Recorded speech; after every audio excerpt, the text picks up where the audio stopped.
It has been called the Day of Days. It is a time of magic, pageantry, warmth, generosity and love. For many of us, our fondest childhood memories revolve around the traditions of Christmas. It is a time that many around the world celebrate as the birth of Jesus Christ, the Saviour and Messiah of mankind. In recent years, however, the spiritual holiday has become a time of mass marketing and crass commercialism. Incredibly, many businesses derive more than half their yearly income during this period. The process of gift-giving, once thought to have come from the story of the wise men who offered gifts to the newborn Christ, has evolved into the buying frenzy we see today during the month of December. But what about the other Christmas traditions? Have you ever wondered why we decorate the Christmas tree? Why we light the Yule log? Why we hang the mistletoe? And why we teach our children to believe in Santa Claus? In the next hour, you will discover the true origins of Christmas. You may be surprised or even shocked to learn the source of your favorite holiday traditions. Chances are, you'll never look at Christmas the same ever again.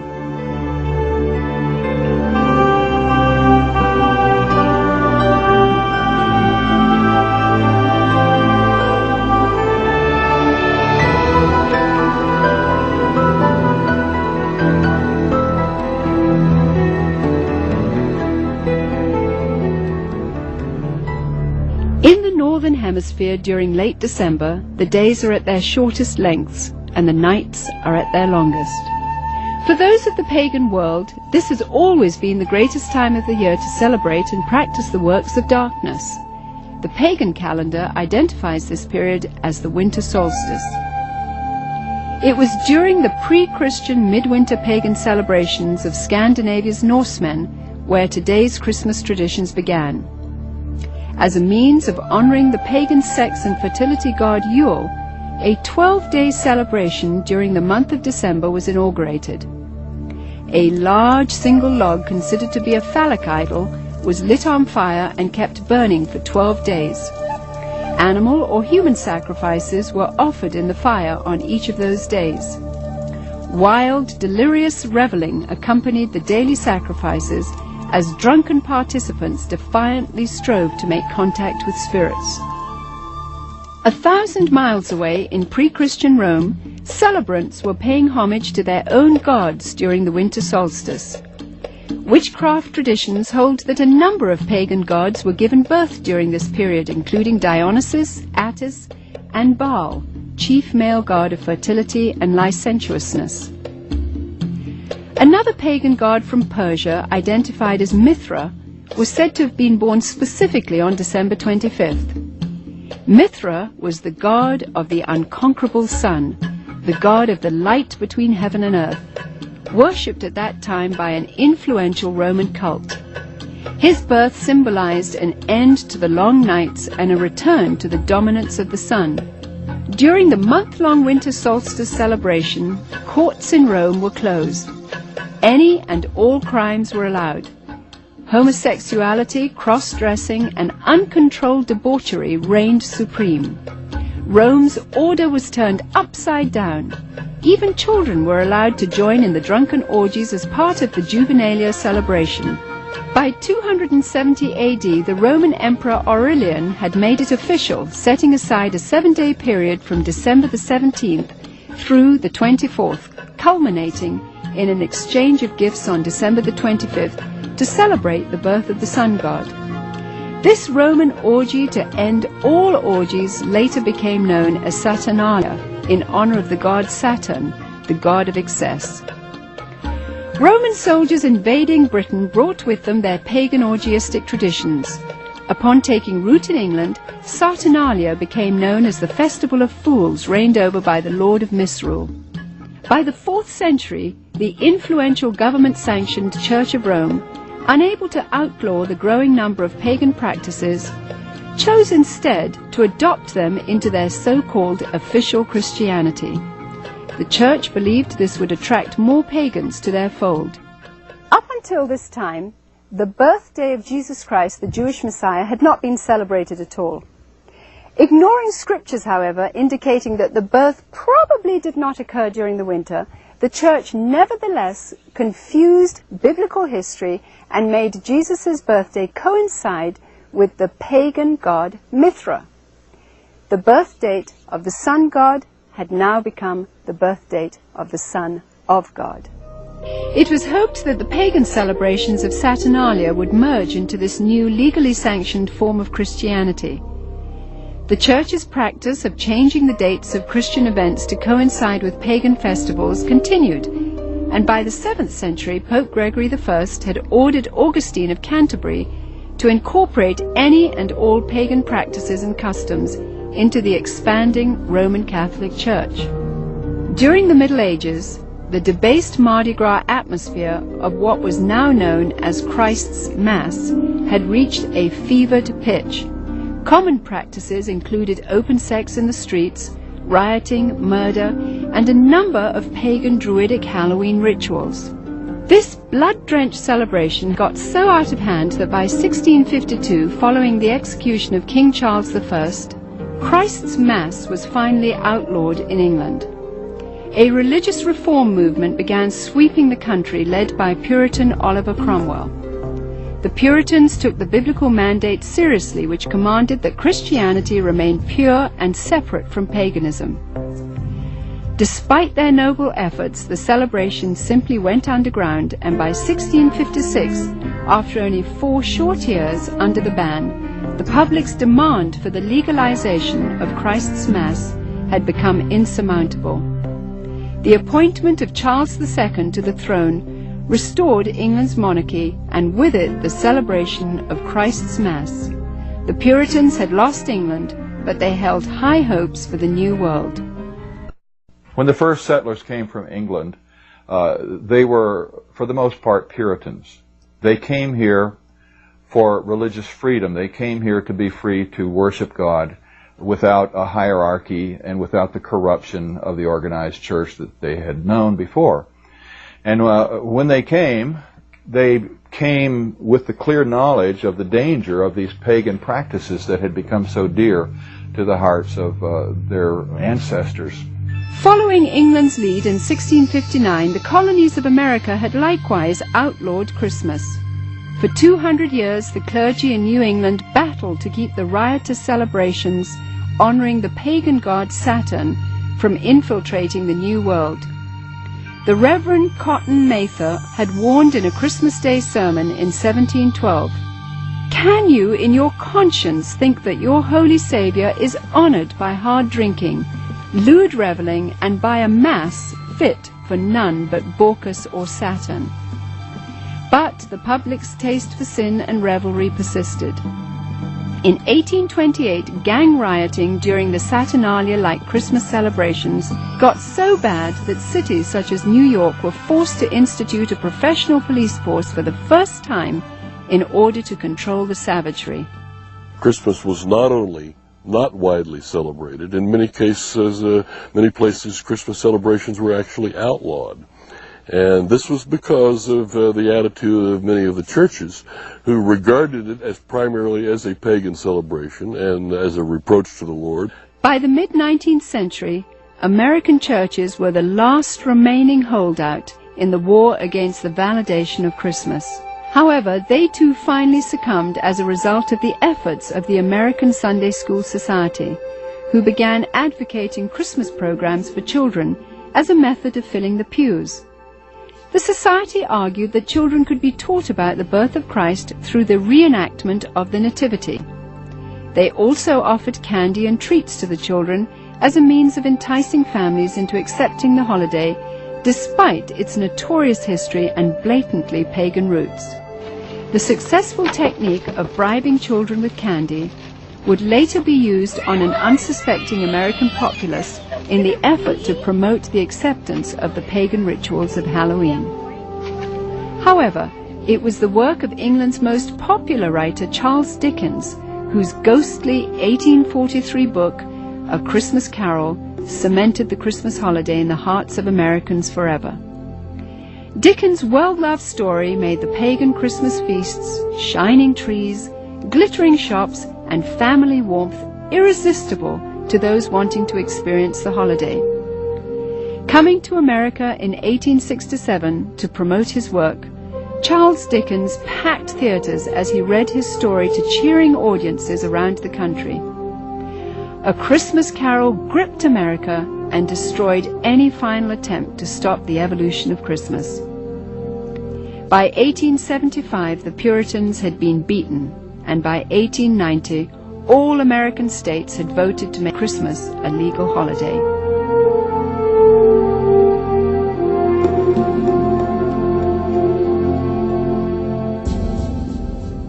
Today's tradition of the Christmas Yule log stems directly from the worship of the pre-Christian Scandinavian fertility god Yule. The burning of this phallic idol is also responsible for the concept of the 12 days of Christmas, which represented the 12 daily sacrifices offered up in the Yule log's flames. Another good example of the pagan elements of Christmas is the whole concept of Yule and the Yule log. The very term is derived from a Norse god, Yule, spelled J-U-L. And every year around Christmas time, a huge log was cut down and fashioned into a fertility symbol and then burned for 12 days. And on each successive day, a new sacrifice to the god Yule was performed in the fire, and a new sacrificial victim was burned to death. Sometimes, but not always, the sacrificial victims were human beings. And the whole notion of the 12 days of Christmas also comes to us from this Norse pagan tradition. In an attempt to blur the origins of this horrific ritual, the Church of Rome placed the first day of the Mass of Christ on December 25th and the 12th day on January the 6th. Despite no scriptural references for January the 6th, it was selected as the day the wise men supposedly arrived to offer gifts to the newborn Christ. This day then has become known as Epiphany. During the Dark Ages, the European custom of putting an oil-lighted wick lamp in the windows during the 12 days of Christmas signified to neighbors that the occupants were participating in the pagan worship of the phallic idol Yule. In today's commercialism, this is where we get the tradition of decorating our houses with Christmas lights. The Yule log custom was originally brought over to America by Scandinavian immigrants during the 1600s, and despite attempts to ban the tradition, it has stayed with us to this very day. Today, when we wish someone Yuletide greetings, we are in a sense invoking the power of the fertility god Yule upon that person.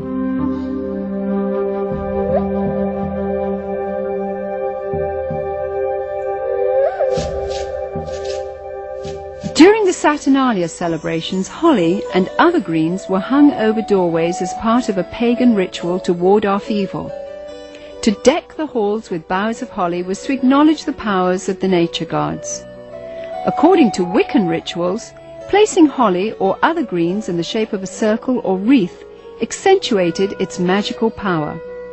Similarly, mistletoe, when used in the casting of Wiccan or Druidic spells, could render a woman helpless and open to sexual exploitation. This is where we get our custom of hanging mistletoe in doorways today, and if a woman is caught underneath, she may be kissed and must not resist. The fir tree, the mistletoe, all of these things typically come from overtly pagan traditions, typically from Northern Europe, German, Norse, and English. Likewise, evergreen trees have always represented sex and fertility in pagan cultures. During the winter solstice, trees would be chopped down, brought inside, set up, and decorated as idols for worship. The Christmas tree was regarded as a sacred tree. The pagans of Northern Europe typically worshipped trees. They regarded trees and groves as sacred. So the bringing of the tree into the house would be a way of bringing this supernatural source of blessing into your home. That was the whole idea, that there were spirits who resided in the trees. In the Middle Ages, the tradition of the winter solstice Christmas tree primarily took root in Germany. During his reign, King George I, himself of German extraction, brought the custom to Victorian England. German immigrants settling in Pennsylvania did the same in America during the early 1800s. In 1848, the London Illustrated News published this famous engraving depicting Queen Victoria and her royal family beside a decorated Christmas tree. And within a few years, nearly every English household had their own tree in allegiance to the monarchy. By 1900, the U.S. Forest Service estimated that at least 1 in 5 homes in America had adopted the Christmas tree tradition. Thousands of years earlier, God, speaking through the prophet Jeremiah, warned against this pagan practice in the Old Testament. Thus saith the Lord, learn not the ways of the heathen, for the customs of the people are vain. For one cutteth a tree out of the forest, they deck it with silver and with gold. They fasten it with nails and hammers that it move not. Be not afraid of them, for they cannot do evil, neither also is it in them to do good.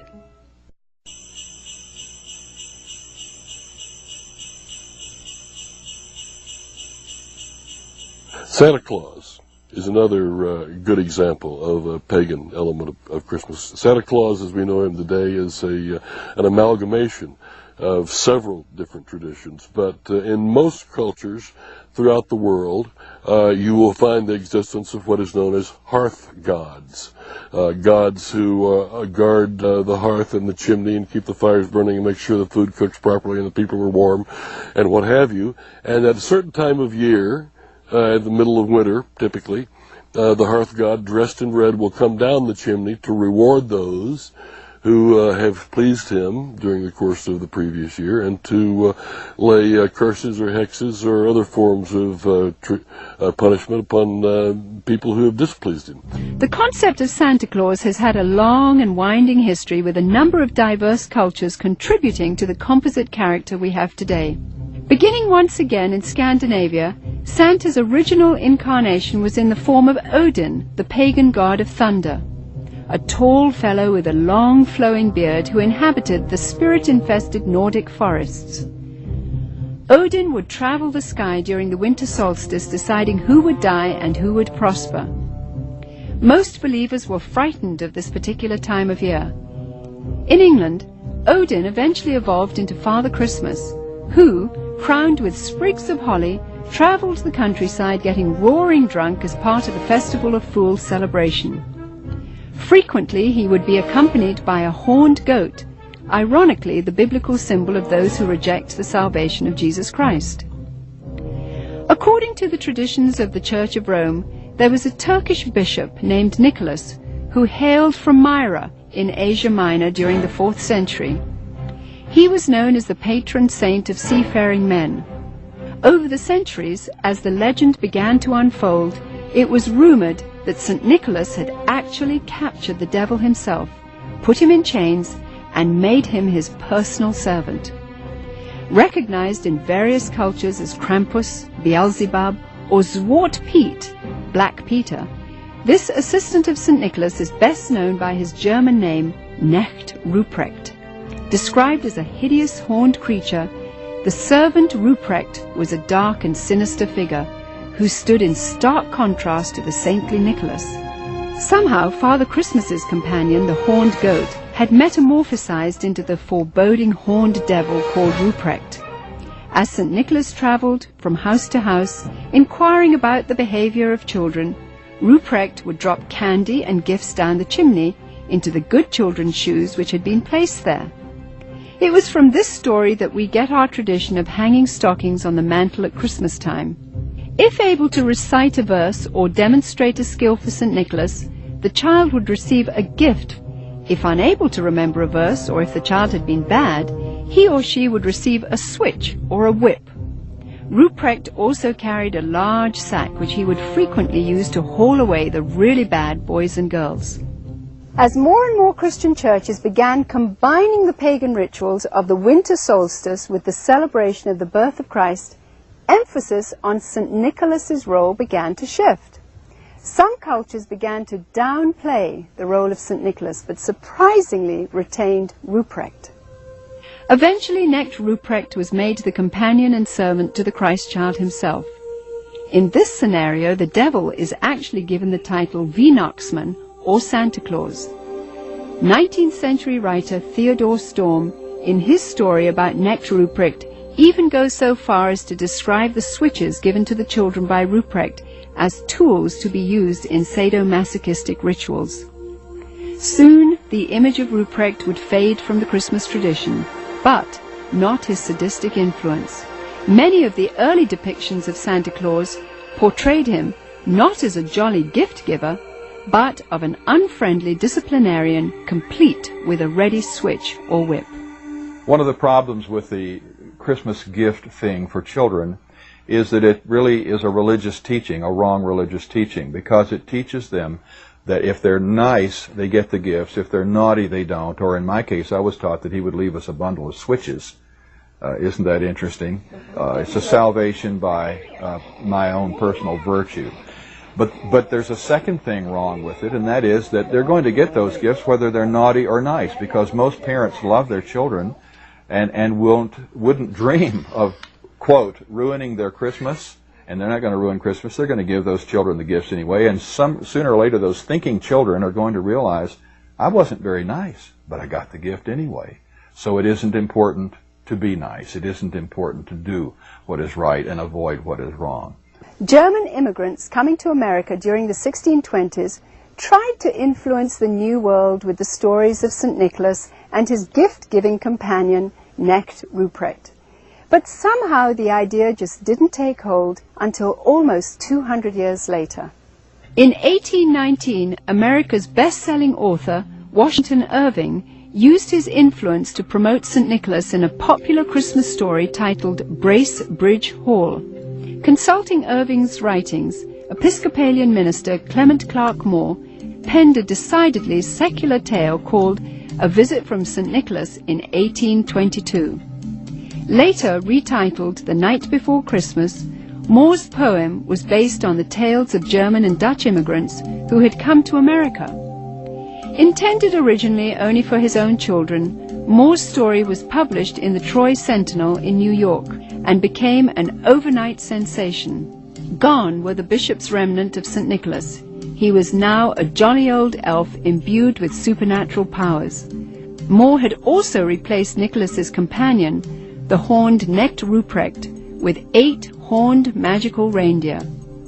As the popularity of The Night Before Christmas grew, Moore became increasingly concerned that the story's emphasis on the supernatural and its disregard for Christ would reflect poorly on his position as a minister. As a result, he refused to take credit for its creation until the story became so popular that he could no longer resist.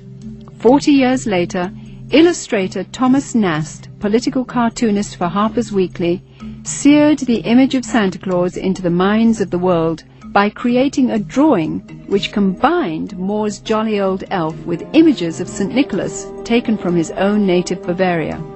By 1880, Santa was a thoroughly secularized folk hero who had become increasingly irresistible to retailers worldwide. One factor that has contributed to the paganization of Christmas, the complete paganization of Christmas, has been the element of commercialism.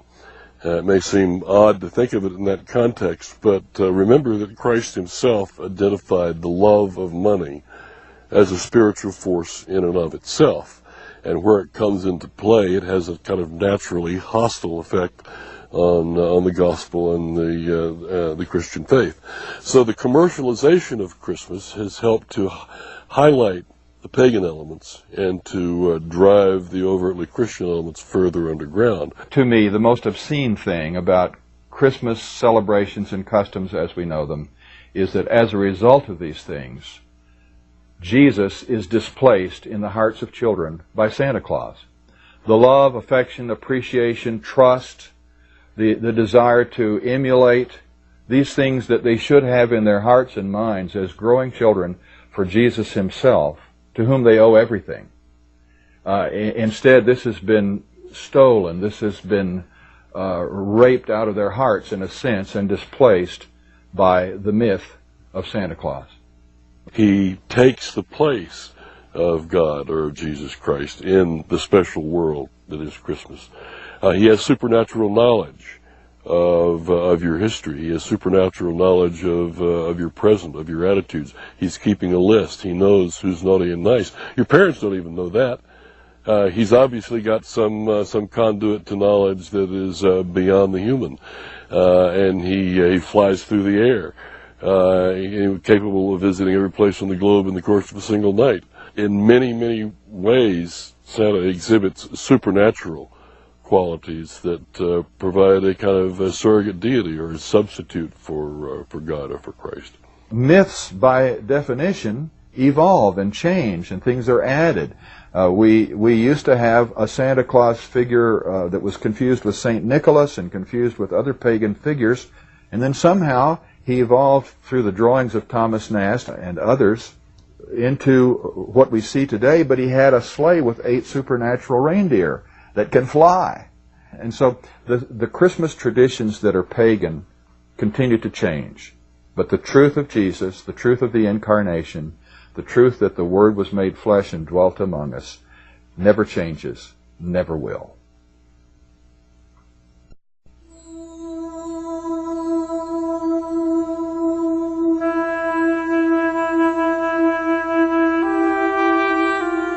Various scriptures in the Bible, including the 2nd chapter of Luke, record the events surrounding the birth of the Messiah.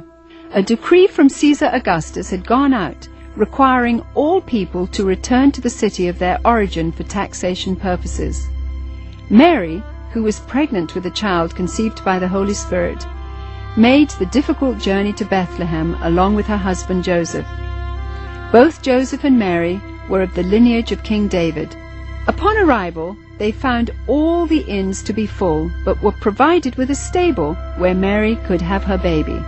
At the same time, an angel announcing the birth of the Messiah appeared to shepherds tending their flocks in a field nearby. The stunned shepherds hurried to Bethlehem and found the baby Jesus lying in a manger just as the angel had declared. Although traditional nativity scenes placed 3 wise men at the stable at the time of Jesus Christ's birth, according to Scripture, these wise men visited Jesus later at his home. Because 3 gifts are named, gold, frankincense, and myrrh, tradition says 3 men gave them, but exactly how many wise men visited Jesus is not known. The birth of Jesus Christ miraculously fulfilled a number of Old Testament prophecies about the coming Messiah, including that he would be born in Bethlehem, that he would be born of a virgin, and that he would be a descendant of King David's. The concept or the idea of celebrating the birth of Jesus once a year had apparently never occurred to the Church Fathers. In the first 3 centuries of the Church's history, there was no such thing. And I think God perhaps very carefully avoided telling us in the Scriptures when he was born. We can be sure of one thing: it wasn't in late December, and because in the first place, shepherds don't abide by their flocks in the fields by night in late December. It's too cold. They take them out in the morning to pasture, protect them while they eat all day, and then bring them back in at night. So it wasn't in late December. It's an interesting thing, and perhaps an intellectually tantalizing thought, to try to figure out when he was born. And it can be done within limits, and if it mattered, and apparently it doesn't matter to God, he was probably born in late September. Some scholars point out that according to Scripture, the birth of Jesus may have taken place in the first day of the Feast of Tabernacles, or September 29th. Ironically, this would have placed his conception right around December 25th. The timing of other events such as the temple service of Zacharias and the pregnancy of Mary's cousin Elizabeth lend credence to December 25th as being the date of Jesus' conception. Since Christians believe that life begins at conception anyway, and not at birth as pro-abortionists believe, this may be a more appropriate reason to remember this time of the year as the period in which God came to earth in human form. For some, Christmas today simply means a time to get together as a family. For pagans, it is a deeply religious time to celebrate the winter solstice. Retailers, of course, view it with eyes towards making huge profits. Others use this time to reflect on the birth or conception of Jesus Christ while many parents use Christmas to perpetuate the myth of Santa Claus to their children. In order to carry on this myth of Santa Claus, we must lie to our children. We must deceive them. We literally must lie to our children. And one of the wonderful things about children is that they naturally believe everything that we tell them when they're small. They trust us to tell them the truth. And if we deceive them in this way, it has to be destructive, because at some point in their future lives, they're going to wonder if other things we told them were true. The things we told them about the Lord, were they really true? It plants the seeds of doubt. And anyway, it creates disappointment. It creates disillusionment. To my mind, the question is not so much whether to celebrate Christmas or even how to celebrate Christmas, but to be able to make any decision knowledgeably. Whether you celebrate it or you don't celebrate it, you should know why you're doing so. You should understand what the pagan roots of Christmas are, and with that knowledge, you can discount them or ignore them if you choose to do so.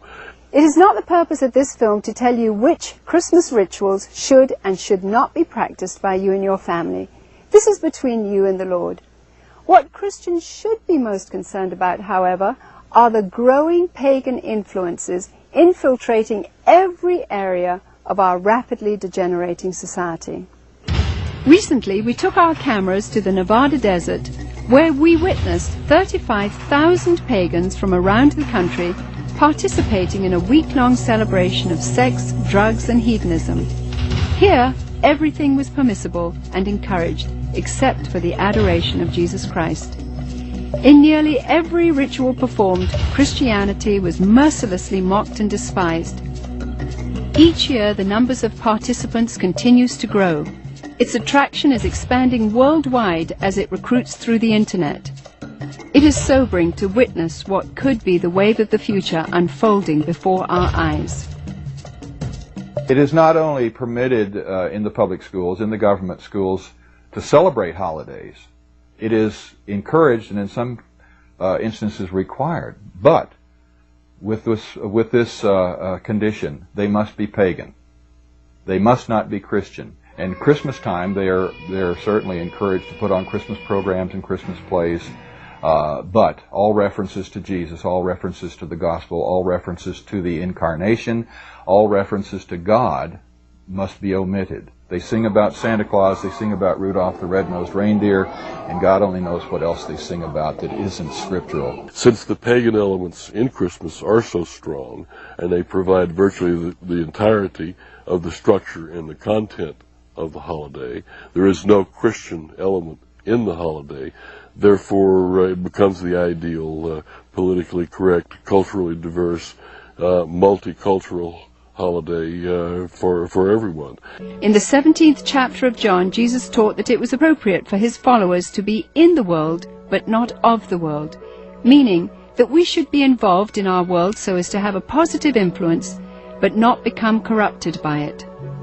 The mighty Joshua, in challenging his people, said, "Now therefore fear the Lord, and serve him in sincerity and in truth, and put away the other gods which your fathers served. Choose you this day whom ye will serve, but as for me and my house, we will serve the Lord." Rather than setting aside a few days of the year to remember the Lord, Christians should live with a day-by-day, moment-by-moment dedication of their entire lives to Jesus Christ. Then, and only then, will they be able to have victory over pagan influences and to have an impact on society for God the Creator. To those with a heart for evangelism, Christmas time provides a wonderful opportunity to tell others about the true gospel, about God's plan of redemption, and the real purpose for Jesus Christ entering the world.